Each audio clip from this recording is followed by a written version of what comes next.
Next देखते हैं मिलमन्स theorem, lecture number 13 का पार्ट ए में, उसके बाद बी में देखेंगे ट्रांजिएंट का पार्ट। तो ये आपका मिलमन्स थ्योरम है। ये क्या कहती है कि जब आपके बहुत सारे ऐसे ब्रांचेस में कनेक्शंस हैं, ओके, जैसे कि ये है R1, R2, R3, Rn तक सारे के सारे पैरेलल में हैं, और यहाँ पे आप ए और बी टर्मिनल के बीच में शॉर्ट सर्किट करंट अगर निकाल रहे हैं, तो यहाँ पे अगर देखा जाए तो आप RTH को कैसे निकालेंगे? RTH को इसके थ्रू निकालेंगे, मतलब इस तरीके से यहाँ पे आप RTH निकालेंगे। तो उसके लिए सारे जो ये वोल्टेज सोर्स है उनको शॉर्ट सर्किट कर देंगे, तो क्या होगा, सारे के सारे जो ये R2, R3 ये सारे के सारे पैरेलल में है। तो आपका जो 1/R ये क्या है, ये R डैश है, ये R dash is equal to 1/R1 plus 1/R2 up to 1/Rn। तो यहाँ पे अगर आगे बात करेंगे ये R डैश है इस जगह पे भी, ओके, तो ये 1 हो जाएगा ये पूरा पूरा। अब आपको ये पता है कि 1/R किसके इक्वल होता है, कंडक्टेंस के इक्वल, G के इक्वल, तो ये क्या हो जाएगा 1 ये G1, G2, G3 up to Gn, और ये हमारा हो गया R डैश, मतलब ये R डैश लगभग किसके इक्वल है, RTH के इक्वल है, और V डैश VOC के इक्वल है, V डैश इज VOC, ये यहाँ पे लिखा है।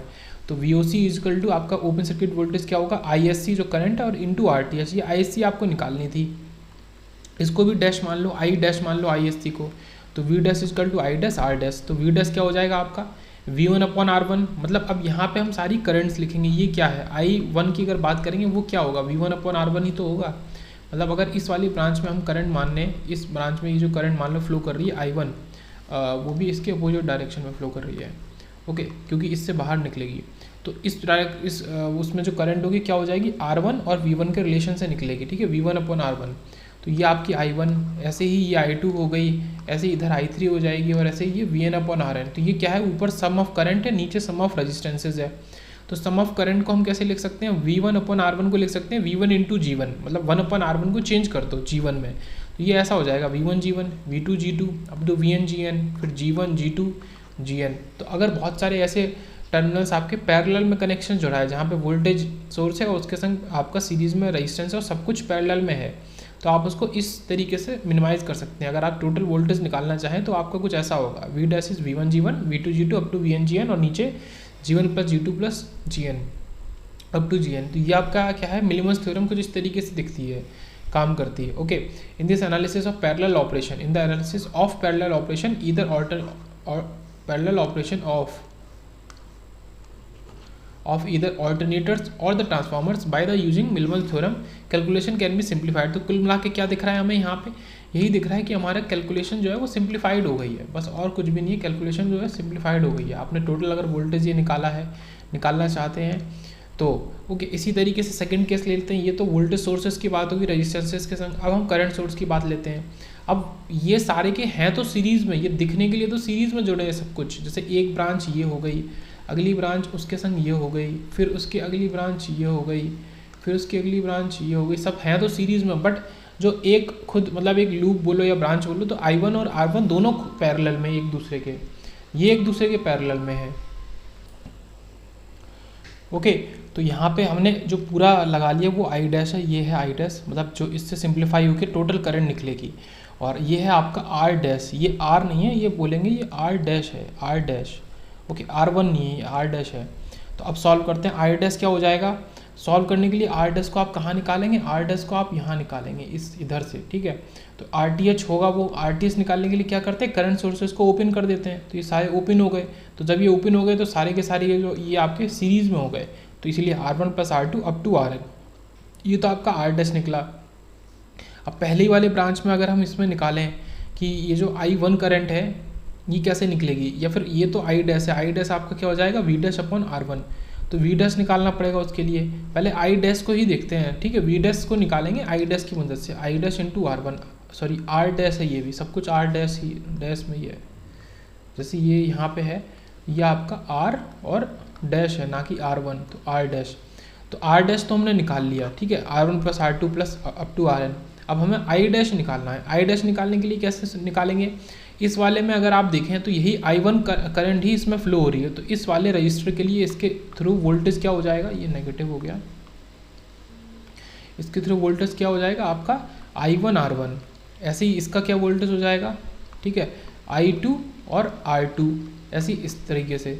तो अब हम यहाँ पे निकालें अगर, जैसे I शॉर्ट सर्किट तो VOC अपन RTH, ये तो आपका वही पुराना फार्मूला है। I डैश निकालें तो I dash is I1 R1, फिर I2R2 अप टू INRN, मतलब ये क्या है, ऊपर वोल्टेज हैं सारे, नीचे रजिस्टर हैं, तो V/R आपको क्या दे देता है, I इक्वल टू V/R, तो V/R ही आपको I दे देता है। तो I डैश निकालने का शॉर्ट में फॉर्मूला यहाँ पे ये है। तो ये दो केसेस हमने पढ़े मिलमस थ्योरम के अंदर। अगर आपका करंट के संग पैरेलल में रजिस्टर है और ऐसे बहुत सारे ब्रांच है, सब कुछ सीरीज में जुड़ा है, तो आप इस फॉर्मूले से निकालो I dash I1R1 plus I2R2, इसमें सिंपल R आपका इस्तेमाल होगा। बट पहले वाले केस में क्या था, बहुत सारे आपके ब्रांचेज हैं जिसमें वोल्टेज सोर्स है, उसके संग सीरीज में रजिस्टर है, बट हर कोई एक दूसरे के पैरेलल में है। ओके, तो यहाँ पे कैसे निकालेंगे आप, यहाँ वी डैश निकालेंगे। वी डैश किस फॉर्म में निकालेंगे, आप जी की फॉर्म में निकालेंगे। यहाँ वी डैश निकाल रहे हैं जी की फॉर्म में, और वहाँ पे क्या निकाल रहे हैं, यहाँ पे हम आई डैश निकाल रहे हैं और आई डैश को आर की फॉर्म में निकाल रहे हैं। तो ये फिगर्स को एक बार देख लेंगे, ठीक है। इसका ये पॉज करके देख लेंगे, ये इक्विवेलेंट फिगर है करंट वाले केस का, जहाँ पे हम आई डैश को निकाल रहे हैं in the form of R, और ये ऊपर फिगर है आपका वी डैश वाला, जहाँ हम वी डैश निकाल रहे हैं with the help of G. Okay, इस केस में तो ये आपके दो आए एक्सप्रेशन, पहला ये वी डैश वाला V1 G1 plus V2 G2 up to VN GN और upon G1 plus G2 plus up to GN, और यहाँ पे I1 R1 plus I2 R2 plus up, ठीक है, अप टू IN/RN और upon R1 plus R2 plus, ठीक है, same है एक्सप्रेशन देखने के लिए सेम है, बट वहाँ पे वी डैश इक्वल टू है, यहाँ पे आई डैश इक्वल टू है। अब एक क्वेश्चन देखते हैं। क्वेश्चन क्या कहता है कि जैसे ये नेटवर्क है कोई, इसके संग एक लोड रजिस्टर जुड़ा है। इन द फिगर 1, ये फिगर 1 है, power dissipation of RL is P watts.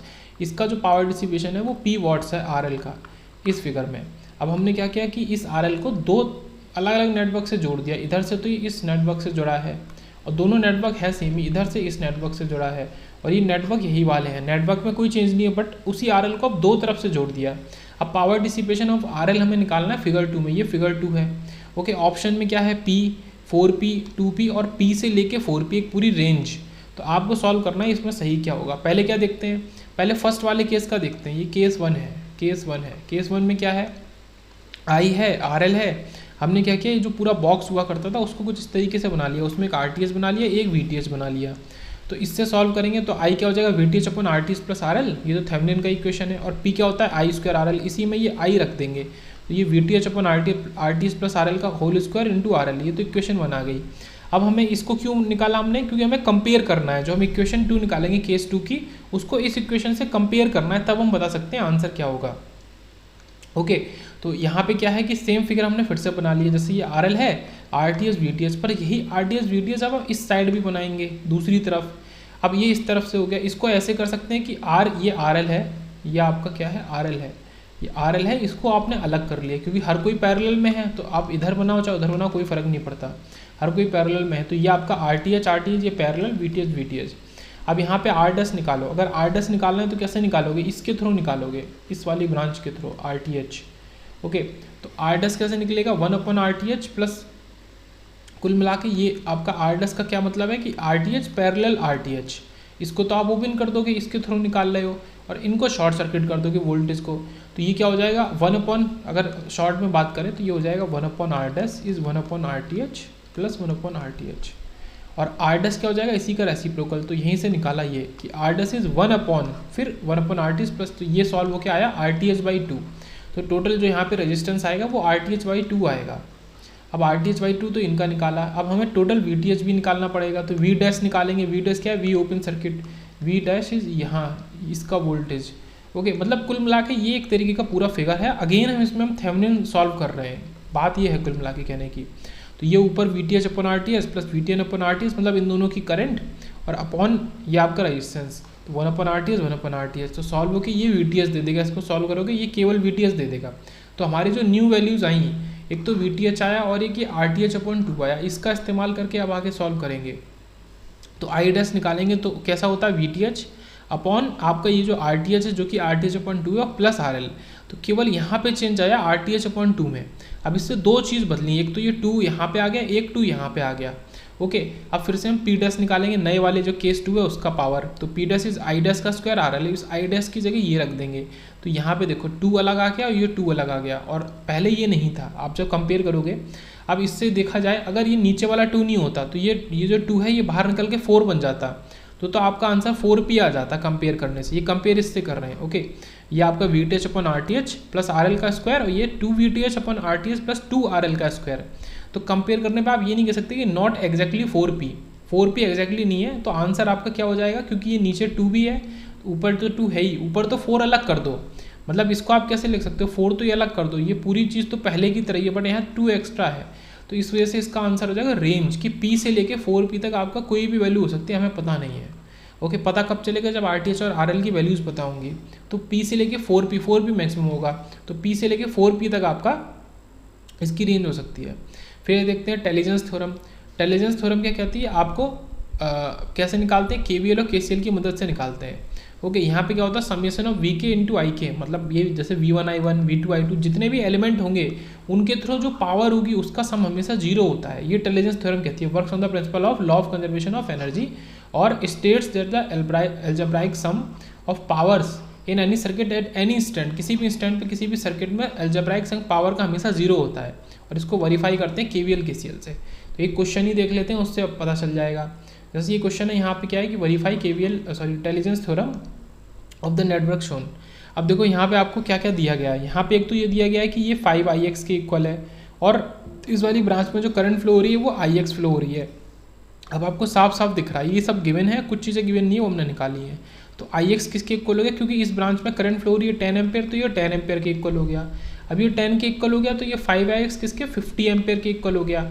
Okay, ये 50 एम्पेयर के इक्वल हो गया, और ये जो वोल्टेज है ये हमें दिया हुआ है उन्होंने, ये जो वोल्टेज है ये हमें दिया हुआ है कि ये 125 वोल्ट है, मतलब इस वाले एलिमेंट में, पूरे एलिमेंट में 125 वोल्ट है। अब क्योंकि इसमें 125 वोल्ट है और इस वाले ब्रांच में इस एलिमेंट के लिए 75 वोल्ट है, तो यहाँ कितना यहाँ 50 वोल्ट है, तो यहाँ बच कितना जाएगा, इसको हम बाद में हमने निकाला है। ये 125 वोल्ट है, तो इस ब्रांच में भी 125 ही होगा पूरा, तो ये 50 वोल्ट उन्होंने दिया है, ये वोल्टेज सोर्स है 50 वोल्ट का, तो बच कितना गया 75 वोल्ट। तो इस वाले करंट सोर्स के लिए 75 वोल्ट वोल्टेज आ गया, ऊपर वाले के लिए 50। मतलब टेलिजेंस थ्योरम लगाने के लिए क्या है कि हर एक एलिमेंट के लिए आपको उसके थ्रू वोल्टेज और उसकी करंट दोनों पता होने चाहिए। तो करंट सोर्सेज की तो करंट खुद की है, उसके थ्रू वोल्टेज सॉल्व करो, और वोल्टेज सोर्सेज का वोल्टेज खुद का है, उसके थ्रू करंट को सॉल्व करो। तो ये 50 और ये 75 हो गया। ओके, यहाँ पे ये आपका 50 एम्पेयर आ गया और इसका पूरा वोल्टेज 125 आ गया। अब ये आपका कितना है 10 एम्पेयर है, ओके, और ये 50 वोल्ट है। अब कुल मिला के बात करेंगे तो इस पूरी ब्रांच का भी क्या हो जाएगा 125 वोल्ट हो जाएगा वोल्टेज, बट प्लस ऊपर है माइनस नीचे है। इसकी पोलरिटी उल्टी है, इसकी पोलरिटी 50 वोल्ट है बट उल्टी है, तो इसका मतलब इसके ऊपर वाले वोल्टेज कैसा हो जाएगा 175 प्लस का। क्यों, आप इस 175 को और -50 को जोड़ो तो आपको कितना मिलेगा 125 मिलना चाहिए, तो बिल्कुल ठीक। तो इसके लिए आपको पता चल गया 50 वोल्ट का ये है और ऊपर 175 वोल्ट है, और ये जो करंट जा रही है 10 एम्पेयर, तो फिर ये करंट इस यहाँ पे भी 10 होगी और यहाँ पे भी 10 ही एम्पेयर होगी। तो आपको एक देखो ये पता चला 50 और 10, एक आपको ये पता चला 175 और 10, एक आपको ये पता चला 125 और 50। ऐसे आपको पेयर निकालने, एक पेयर ये पता चला। अब बीच वाली ब्रांच में हमें करंट नहीं पता है, तो देखो बड़ी आसान है निकालनी, क्योंकि आपकी यहाँ से करंट आ रही है, इस साइड से करंट आ रही है, कितनी आ रही है 50 एम्पेयर आ रही है, ये देखो ये 50, और इधर से 10 आ रही है, तो कुल मिला के इसमें कितनी करंट चली जाएगी IY है ये, IY में 50 + 10 60 एम्पेयर करंट जाएगी। तो जब इसमें 60 एम्पेयर जाएगी 60 एम्पेयर, तो देखो एक आपको ये भी ग्रुप पता चल गया, ये 60 एम्पेयर और 50 वोल्ट, और यहाँ पे भी वही चीज़ होगी 60 एम्पेयर और 75 वोल्ट। तो देखो कितने एलिमेंट हो गए, 5 एलिमेंट थे, हर एलिमेंट के आपको पावर निकालना पता चल गया। पावर का सिंपल फॉर्मूला V × I, तो अब हमने यही किया, बाकी तो कोई सॉल्यूशन है नहीं, ये आपका ये V × I, जहाँ माइनस प्लस आप एडजस्ट कर लो, सॉल्व होकर आपका आंसर 0 ही आएगा। ओके, तो ये टेलिजेंस थ्योरम का कन्फर्मेशन हो गया। ओके, तो एक तो ये हो गया, एक और आपका कॉन्सेप्ट इसमें लगता है। दूसरा कॉन्सेप्ट क्या कहता है, ये भी काफ़ी इंपॉर्टेंट कॉन्सेप्ट है कि only valid if both networks have identical graph या फिर आइडेंटिकल स्ट्रक्चर। अगर आइडेंटिकल ग्राफ होंगे दो नेटवर्क के, वैल्यू से मतलब नहीं है, वैल्यू चेंज हो सकती है, या फिर आइडेंटिकल स्ट्रक्चर होंगे, तो उसमें क्या हो सकता है कि समेशन ऑफ V1 मतलब वोल्टेज पहले वाले फिगर का और करंट दूसरे वाले फिगर की। ओके, करंट दूसरे वाले फिगर की, मतलब ये वोल्टेज यहाँ से आ रहा है, करंट यहाँ से आ रही है। दूसरा क्या कह रहा है कि आपका करंट पहले वाले फिगर की, मतलब करंट यहाँ से आ रही है और वोल्टेज आपका दूसरे वाले फिगर का, मतलब अब वोल्टेज एक का लेना है और करंट दूसरे की लेनी है। तो ऐसा अगर आप करोगे तो भी आपका वो समीशन 0 के इक्वल ही होगा। तो इसको वेरीफाई करके देख लेते हैं। लेकिन यहाँ पे इंपॉर्टेंट क्या है कि आपका जो स्ट्रक्चर है, ग्राफ है, वो आइडेंटिकल होना चाहिए।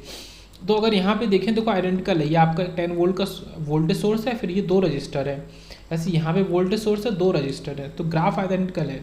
तो देखो यहाँ पे हमने ये 10 वोल्ट लिया वोल्टेज इसका, और करंट उसके संग कौन सी लिए, करंट इसकी जो 3 एम्पियर फ्लो हो रही है ये, फिर हमने ये 4 वोल्ट और 6 वोल्ट ये सॉल्व किए हैं पहले।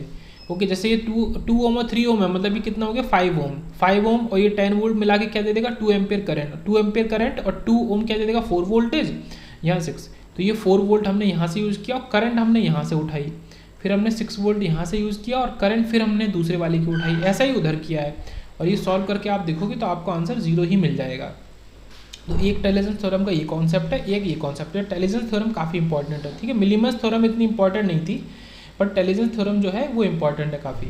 और आगे देखते हैं, अब आती है सब्स्टिट्यूशन थ्योरम और एक आपका फिर ड्यूलिटी आ जाएगा। तो सब्स्टिट्यूशन थ्योरम भी ईजी है। सब्स्टिट्यूशन थ्योरम क्या कहती है कि जैसे यहाँ समझो पहली फिगर में ये 18 वोल्ट है, ये 3 ओम है और ये 6 ओम है, तो ये सॉल्व करोगे तो आपको 3 और 6 9 ओम दे देगा, 18 वोल्ट 9 ओम दे देगा, 2 एम्पेयर करंट, 2 एम्पेयर इसने करंट दे दी। तो 2 एम्पेयर करंट देने पे इस 6 ओम में कितना वोल्टेज हो जाएगा 12 वोल्ट हो जाएगा, 6 × 2, इसमें भी इतनी 2 एम्पेयर जा रही है। हम क्या कर सकते हैं, सब्स्टिट्यूट कर सकते हैं, इस 6 ओम को हटा के इसकी जगह जो इसका खुद का वोल्टेज वैल्यू है उसको सब्स्टिट्यूट कर सकते हैं। देखो ये, अब यहाँ देखो, यहाँ पे अगर आप देख रहे हो तो ये वोल्टेज कितना है 12 वोल्ट, किसके इक्वल है, इसका एक का 4 वोल्ट है और एक का 8 वोल्ट है। ओके, तो ये चीज़ हो गई, ये 6 ओम टोटल रेजिस्टेंस है और ये किसके इक्वल है 2 ओम 4 ओम। अच्छा ये तो अलग केस है, पहला तो ये केस हो गया, ठीक है, केस 1। अब केस 2 पे वेरीफाई करते हैं। पहले केस 2 में क्या कह रहा है कि यहाँ पे अगर आप करंट निकालना चाहो, ये करंट कैसे निकालोगे, 2 वोल्टेज सोर्स है और एक रजिस्टर है, तो 18 - 12, क्योंकि इनकी पोलरिटी एक दूसरे को मैच कर रही है, अपोजिट है, तो 18 - 12/3 क्या दे देगा 2 एम्पेयर। देखो यहाँ पे वेरीफाई हो गया, इस केस में वेरीफाई हो गया। अगर आपने सब्स्टिट्यूट भी कर दिया 12 वोल्ट से 6 ओम रजिस्टर को, तो भी आपको करंट उतनी मिली। अब यहाँ पे हमने क्या किया है कि पूरे 6 ओम को सब्स्टिट्यूट ना करके उसके 2 टुकड़े किए हैं, एक 2 ओम का एक 4 ओम का। अगर 6 ओम में 12 वोल्ट है तो ये 2 में बढ़ जाएगा तो कितना हो जाएगा 4 और 8 वोल्ट। हमने क्या किया है कि 2 ओम को तो एज इट इज़ ले लिया है, बट 8 वोल्ट को उसको सब्स्टिट्यूट कर दिया है वोल्टेज से, मतलब ये 4 ओम जो बचा उसको उसके वोल्टेज से सब्स्टिट्यूट कर दिया है। ओके, तो यहाँ पे निकालो, यहाँ पे क्या है 2 वोल्टेज सोर्स, 18 - 8 और 2 रजिस्टर है, 3 + 2, तो ये तो कितना हो गया 18 - 8 10 और 10/5 2 एम्पेयर। देखो यहाँ पे भी वेरीफाई हो गया। तो सब्स्टिट्यूशन थ्योरम ऐसे वर्क करती है। एक केस और क्या कर लिया हमने, इस 12 वोल्टेज जो वोल्टेज था इसको करंट सोर्स से रिप्लेस कर दिया। ये 2 एम्पेयर का करंट सोर्स है, क्योंकि इस रजिस्टर से 2 एम्पेयर ही करंट जा रही थी। तो अब हम निकालते हैं, ये 3 ओम है, इसके ऊपर 6 वोल्ट वोल्टेज है। तो ये मतलब हमने दिखाया कि ये थर्ड, इसमें भी आप निकाल के देख लोगे तो आपको सही ही मिलेगा वैल्यू किसी भी चीज़ की। तो ये आप इस तरीके से भी सब्स्टिट्यूशन कर सकते हो। तो ये 3-4 एग्जाम्पल थे कि आप सब्स्टिट्यूशन कर सकते हो, तो किस तरीके से सब्स्टिट्यूशन कर सकते हो। तो ये सब्स्टिट्यूशन के हो गए। अब एक क्वेश्चन देख लेते हैं सब्स्टिट्यूशन का। जैसा कि आपको ये क्वेश्चन दिया है कि find the source current when ammeter reading 0। अगर एमीटर की रीडिंग 0 है तो सोर्स करंट निकालो। सोर्स करंट मतलब ये IS, ये वाली करंट। तो सोर्स एमीटर की रीडिंग 0 है, करंट है, इसका मतलब ये ओपन सर्किट हो गया, ये ओपन सर्किट हो गया। इसका मतलब कि जो करंट I1 यहाँ जा रही है वही करंट I1 इसके नीचे जाएगी, ठीक है, सेम करंट। और जो करंट I2 यहाँ जा रही है वही सेम करंट I2 यहाँ जाएगी। ओके, अब यहाँ पे क्या दिया है हमें कि एक 18 वोल्ट का हमें वोल्टेज दे दिया है इस ब्रांच में। अब एक बात बहुत ऑब्वियस सी बात है, क्योंकि ये बैलेंस ब्रिज है। ओके, अब हमने क्या किया, इस 18 वोल्ट वोल्टेज को हमने सब्स्टिट्यूट कर दिया एक रजिस्टर से, सब्स्टिट्यूशन थ्योरम से। अब उस रजिस्टर की वैल्यू अभी हमें नहीं पता है, वो कुछ भी हो सकती है। अब क्योंकि ये बैलेंस ब्रिज है, क्योंकि इसमें करंट 0 है, इस वाले ब्रांच में अगर करंट 0 जा रही है इसका मतलब कि ये बैलेंस ब्रिज होगा अपने आप। एमीटर में करंट 0 है, तो बैलेंस ब्रिज का क्या मतलब है कि आपका ये वाला रजिस्टर्स, ये जो भी है ये, और इसका मल्टीप्लिकेशन इस वाले से, और ऐसे ही आपका ये रजिस्टर इसका मल्टीप्लिकेशन इस वाले से इक्वल होगा। तो देखो 12 × R 9 × 4। अब इस R को हमने खुद सॉल्व कर लिया, पहले R एज्यूम किया फिर सॉल्व कर लिया। ओके, मतलब कुल मिला के ओरिजिनली यहाँ पे केवल वोल्टेज सोर्स था, तो उसके लिए हमने सब्स्टिट्यूशन थ्योरम की मदद ली। तो R आपका 3 ओम आ गया। अब यहाँ पे देखो करंट निकालना आसान है, R 3 ओम है और वोल्टेज इसका खुद उन्होंने दे रखा है 18 वोल्ट, तो करंट कितनी निकल आएगी 6 एम्पियर। अब यहाँ पे करंट डिवीजन रूल लगा दिया, मतलब क्या है कि ये जो IS है ये 2 में डिवाइड हो रही है, मतलब ये देखो ये IS है, ये जाके 2 उसमें डिवाइड हो रही है, एक में 6 एम्पियर जा रही है, एक में I1 जा रही है, और ये IS है और हमें पता नहीं। तो इस 6 एम्पियर से निकाल सकते हैं हम IS की वैल्यू। कैसे, इसमें करंट डिवीजन रूल लगाएंगे कि I2 क्या हो जाएगा IS और अपॉन अपोजिट वाले रेजिस्टेंस का सम, मतलब 12+4 अपॉन नीचे टोटल 12+12+4। तो ये हमने कर दिया। अब ये I2 हमें ऑलरेडी पता है, ये कितनी है 6 ohm 6 ampere. I2 is equal to IS हमें निकालना है, और ये 12+4 16 और ये आपका 12 24 28। ओके, तो 28 इंटू 6/16 ये सॉल्व हो गई, ये इसको सॉल्व करना है। तो आपका फाइनल टोटल करंट आ जाएगी 10.5 एम्पेयर, और दूसरी ब्रांच में 6 एम्पेयर जा रही है, पहली ब्रांच में कितनी बच गई 4.5 एम्पेयर जा रही होगी। तो इस तरीके से सब्स्टिट्यूशन हमने किया। यहाँ पे 18 वोल्टेज जो वोल्टेज सोर्स था 18 वोल्ट का, उसको सब्स्टिट्यूट कर दिया एक रजिस्टर से। रजिस्टर की वैल्यू हमने बाद में खुद सॉल्व करी, ओके, हमें पता नहीं थी। तो इस तरीके से सब्स्टिट्यूशन थ्योरम ने यहाँ पे हमारी मदद करी इस पर्टिकुलर क्वेश्चन को सॉल्व करने में। लास्ट टॉपिक पे आते हैं जो कि ड्यूअलिटी है, जो जिसको भी जल्दी जल्दी देख लेते हैं। पहली बात तो ध्यान रखेंगे इंपॉर्टेंट कि ड्यूअलिटी आपका म्यूचुअल इंडक्टेंसेस और पावर पे अप्लाई नहीं होती है, ये याद रखेंगे। ओके, ड्यूअलिटी आपका इन दो चीज़ों पे अप्लाई नहीं होती। कहाँ का अप्लाई कर सकते हैं, आर को रिप्लेस कर सकते हैं उसका डुअल जी से जो कि कंडक्टेंस है, एल को सी से, वी को आई से, केवीएल को केसीएल से। बहुत ऑब्वियस से पॉइंट। सीरीज को पैरेलल से, ओपन सर्किट को शॉर्ट सर्किट से, जेड को इम्पिडेंस को एडमिटेंस से, वाई से, क्यू को साई से, और ये आपका एन फाई की इक्वली हो जाता है फ्लक्स लिंकेज क्यू जो है आपका। फिर उसके बाद आपका थेवेनिन को नॉर्टन से, टाई सेट को कट सेट से। ये ग्राफ के अंदर की बात आ गई। ग्राफ में जो टाई सेट होता है उसको कट सेट से आप रिप्लेस कर सकते हैं। और आपके D I upon D T को D V by D T से, इंटीग्रेशन आई डी टी को इंटीग्रेशन वी डी टी से। फिर ट्री जो है, ट्री की जो ब्रांच है, ब्रांच को लिंक से, और टी को पाई से। जो टी क्या होता है, फिगर होता है इस तरीके का। ये आपका रजिस्टर है, ये रजिस्टर है, ये रजिस्टर, ये टी फिगर है, इसको पाई फिगर से कर सकते हैं। ये रजिस्टर है, ये रजिस्टर है, और ये रजिस्टर है, ये जोड़ दिया नीचे, ये ऐसे हो गया। तो टी को पाई से। ओके, ये सारे ड्यूअलिटी आपके हो गए। और जैसे कि KVL अगर आपका कुछ इस तरीके से है, VS = IR + L di/dt और C 1/C I di/dt, तो इस KVL को KCL से रिप्लेस कर देंगे। ये I KCL हो जाएगा, तो VS जो था वो IS बन गया। ओके, यहाँ पे जो ये VS है ये IS बन गया। तो IS = V × G, वहाँ पे क्या था I × R, तो I रिप्लेस हो गया V से, R रिप्लेस हो गया G से, प्लस वहाँ पे क्या था L di/dt, यहाँ पे क्या हो गया C dv/dt। तो हर चीज़ इसके डुअल जो हमने पढ़े, कौन किसके डुअल से रिप्लेस होगा, उसके डुअल से रिप्लेस हो जाएगा। ओके, और आपका जो ये करंट गेन है, जैसे करंट गेन है आपका, मतलब ये वैल्यू दे रहा है AI, तो ये आपका एक वोल्टेज सोर्स, ये गेन इतना है AI, तो ये एक करंट सोर्स से रिप्लेस हो जाएगा जितना गेन हो जाएगा AV। तो ये आपका एक ये हो गया रिप्लेसमेंट। ओके, एक एग्जाम्पल ये देखते हैं। यहाँ पे क्या है, वोल्टेज सोर्स है 20 वोल्ट का, तो ये रिप्लेस हो गया किससे, एक करंट सोर्स है जो कि करंट सोर्स 20 एम्पेयर का है। 20 वोल्ट तो 20 एम्पेयर। अब ये सब कुछ, ये चारों चीज़ें सीरीज में जुड़ी हैं, तो यहाँ पे चारों ही चीज़ें पैरेलल में जुड़ जाएंगी। ये 10 ओम का रजिस्टर है, तो ये 10 mho का आपका कंडक्टेंस आ जाएगा। ये आपका इंडक्टर है 6 हेनरी का, तो इसी की जगह क्या आ जाएगा, कैपेसिटर 6 फैरेड का। और ऐसे ही ये आपका कैपेसिटर है 1 फैरेड का, तो इसकी जगह क्या आ जाएगा, इंडक्टर आ जाएगा 1 हेनरी का। तो इस तरीके से चेंज होगा।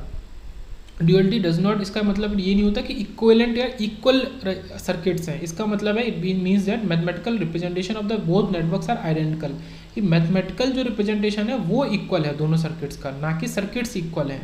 ओके, तो ड्यूअलिटी इक्वल नहीं करता सर्किट्स को, but by using duality okay it is possible to justify the cost of the network. तो नेटवर्क की कॉस्ट को जस्टिफाई करना आसान हो जाता है, क्योंकि कभी कभी जैसे मान लो इस तरीके से सीरीज़ में आप ज़्यादा अच्छे से जस्टिफाई कर सकते हो, पैरेलल में नहीं। तो पैरेलल वाले को सीरीज़ में बदल लो, सीरीज़ वाले को पैरेलल में बदल लो, ये चीज़ होती है। अब लास्ट क्वेश्चन देखते हैं इस लेक्चर का, जिसमें एक क्वेश्चन है जहाँ पे पूछा गया है कि इसका डुअल बना के दिखाओ नेटवर्क का। ओके, और एक डुअल की बात छूट गई थी कि मैश जो होती हैं उतने ही फिर नोड होंगे। अगर 2 मैश हैं तो 2 नोड होंगे, बट एक तो रेफरेंस के लिए नोड लेना पड़ेगा। ओके, जैसे इस फिगर में ही ये आपका नोड 3 हमने लिया है, ये एडिशनल नोड रिक्वायर्ड है रेफरेंस के तौर पे, ये रेफरेंस नोड है। ओके, आप देखते हैं इस डायग्राम को। यहाँ पे क्या है, ये आपके 2 मैश है, ये मैश 1 है, ये मैश 2 है। तो 2 मैश की जगह वो 2 नोड बन जाएंगे, ये नोड 1 और नोड 2। एक नोड 3 रेफरेंस के तौर पे ले लेंगे। ओके, तो ये 2 नोड हो गए। अब ये क्या है कि ये मैश 1 के अंदर ये इतने एलिमेंट हैं, और इसमें से क्या है कि ये दोनों एलिमेंट जो है वो कॉमन है दोनों मैश के अंदर। तो ये क्या हो जाएगा, जो एलिमेंट दोनों मैश के बीच में आ जाते हैं वही 2 नोड के बीच में आने चाहिए। जैसे कि ये देखो, सबसे पहले नोड 1 और 2 बनाई, ये 1 और 2, तो ये देखो 1 बनाई और 2 बनाई। अब जो इनके कॉमन वाले हैं उन्हीं को इनके बीच में बनाओ। ये 3 हेनरी क्या हो जाएगा, 3 फैरेड, और ये एक दूसरे के संग सीरीज में, तो एक दूसरे के संग क्या हो जाएंगे, पैरेलल में। ये 2I0 है वोल्टेज सोर्स, ये क्या बन जाएगा, करंट सोर्स, और 2V0, ठीक है। तो हर चीज़ का डुअल कर देना है, मतलब हर पॉसिबल चीज़ का बस उलट देना है उसको, ओके। अब फिर से देखो, अब ये तो कॉमन की बात आ गई, जो कॉमन है तो वो 1 और 2 के बीच में हो जाएंगे। अब जो मैश 1 के अंदर ही, जैसे ये मैश 1 ही है, मैश के 1 के अंदर ही जो और एलिमेंट बचे, एक तो ये स्विच बचा, एक ये रजिस्टर बचा, एक ये वोल्टेज सोर्स, तो अब इनको कैसे बनाएंगे, ये तीनों सीरीज में, तो ये तीनों ही पैरेलल में जुड़ेंगे। अब आपके पैरेलल में तो जुड़ेंगे, बट इसमें इन तीनों एलिमेंट का मैश 2 से तो कोई रिलेशन नहीं है, तो इसको एक रेफरेंस नोड ले लेंगे, उससे करेंगे। तो देखो ये आपका मैश 1 है, और इसके बीच में एक तो ये रजिस्टर था, तो वो क्या बन गया, मो 3 मो बन गया, ठीक है। ये कंडक्टेंस बन गया, जो वोल्टेज सोर्स था वो करंट सोर्स बन गया ये, और जो ओके इसके 3 ओम जो रजिस्टर था, इसके थ्रू करंट कितनी जा रही थी, I0, तो वो करंट अब कितनी बन गई, वो करंट बन गई अब V0, वो वोल्टेज बन गया वो करंट। और ये जो स्विच है, जो कि आपका स्विच ये था क्लोज, t=0 पे क्लोज था, तो अब इसको t=0 पे स्विच को ओपन कर देंगे, तो हर चीज़ को उल्टा कर देना है, ओके। जो वोल्टेज सोर्स था 10 वोल्ट का, वो वोल्टेज सोर्स कैसा बन गया, वो बन गया अब 10 एम्पेयर का। तो ये तो इस तरफ का बनाया। अब देखो मैश 2 की बात करो, मैश 2 में क्या है, एक कैपेसिटर है और एक ये करंट सोर्स है। कैपेसिटर और करंट सोर्स दोनों सीरीज में है, तो अब दोनों पैरेलल में बनेंगे, पर मैश 2 के इन दोनों एलिमेंट का कोई रिलेशन नहीं है मैश 1 से, तो इन दोनों को रेफरेंस नोड के संग बनाएंगे पैरेलल में। तो देखो नोड 2 से नोड 3 के बीच में जो 6 फैरेड का कैपेसिटर था, वो 6 हेनरी का इंडक्टर बन गया, और इसके पैरेलल में जो करंट सोर्स था 5 एम्पेयर का, ये देखो 5 एम्पेयर का, वो आपका 5 उसका वोल्ट का आपका एक वो बन गया वोल्टेज सोर्स। तो हर चीज़ उलट गई। तो ये मैश तो बनाना, मतलब ये इसका डुअल बनाना तो सीख लिया, मैश से नोड वाला। अब इसमें एक दो चीज़ें और समझने की है कि जो साइन है किस किस के, ये जो वोल्टेज सोर्स बनाया है, जैसे ये 5 एम्पेयर करंट थी, तो करंट का हमने वोल्टेज सोर्स का साइन उल्टा बनाया है, करंट ऊपर जा रही है तो वोल्टेज सोर्स ये माइनस प्लस हो गया, और ये जैसे ये माइनस प्लस है, ये माइनस प्लस है, सॉरी प्लस माइनस है, तो इसका करंट सोर्स इसकी तरफ ही बनाया है। ये अंतर क्यों है, मतलब इसमें करंट जा रही थी ऐसी, तो इसका उल्टा बनाया है, और इसमें करंट ऊपर जा रही थी तो इसमें प्लस माइनस बनाया। ये अंतर क्यों है, इसको देखना जरूरी है, ओके। ये अंतर यहाँ से आया है कि the voltage source circulate current in clockwise direction. अगर वोल्टेज सोर्स क्लॉकवाइज डायरेक्शन में करंट को सर्कुलेट करता है, जैसे कि ये वाला, ओके, ये समझना बहुत जरूरी है। ये जो वोल्टेज सोर्स है करंट को ऐसे भेज रहा है, तो ये क्लॉकवाइज डायरेक्शन में सर्कुलेट कर रहा है, ओके, क्लॉकवाइज डायरेक्शन, ये क्लॉकवाइज डायरेक्शन है आपकी तरफ आती हुई। तो क्या होगा, direction arrow mark with the current source indicated towards the respective node. तो उसका जो एरो होगा क्लॉकवाइज डायरेक्शन, एरो जो होगा, arrow mark with the current source, जो करंट सोर्स का एरो होगा वो रेस्पेक्टिव नोड की तरफ बनाना है हमें, ओके। कैसे, देखो ये जो मैश 1 है, ये मैश 1 की बात कर रहे हैं, मैश 1 के अंदर ये वोल्टेज सोर्स लगा है, ये वोल्टेज सोर्स लगा है, और ये करंट कैसी भेज रहा है, क्लॉकवाइज डायरेक्शन में। तो इसका जो रेस्पेक्टिव नोड होगा, ये जो नोड 1 है, देखो नोड 1, तो आपको जो करंट सोर्स बनाओगे, ये करंट सोर्स की डायरेक्शन नोड 1 की तरफ बनाओगे, ये लॉजिक कह रहा है। ये कब होगा, नोड 1 की तरफ कब बनेगा, मतलब नोड 1 किससे रिलेट करता है, मैश 1 से। अब मैश 1 के लिए नोड 1 बना, और वो कह रहा है कि अगर आपका जो मैश 1 के अंदर वोल्टेज सोर्स था वो क्लॉकवाइज डायरेक्शन में करंट को सर्कुलेट कर रहा था, तो ये जो आपका करंट सोर्स बना, इसकी डायरेक्शन नोड 1 की तरफ बनाओ, ठीक है। इस वजह से इसको ये आपका इस तरफ ही बना, इससे करंट ऊपर जा रही है क्लॉकवाइज, तो ये करंट भी ऊपर ही जाती हुई दिखेगी। अब दूसरा केस देखते हैं।